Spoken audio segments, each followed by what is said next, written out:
காத்து ஊத காத்து சுத்தும் கடல் கரைய பார்த்து சத்தியமா கோயில் கொண்ட சுப்பையா எங்க குப்பத்துக்கு குல விளக்கு நீ ஐயா. வாட காத்து வீச பார்த்து அலையை எதிர்த்து வலைய போட்டு மீன் பிடிக்கும் தொழில் நடக்குது முத்தையா.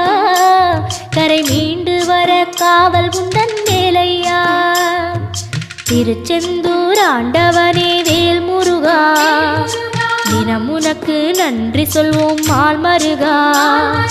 திருவடியில் தவம் இருப்போம் திருமுருகா. தீப்பெழுது நலமெனவே வடிவழகா.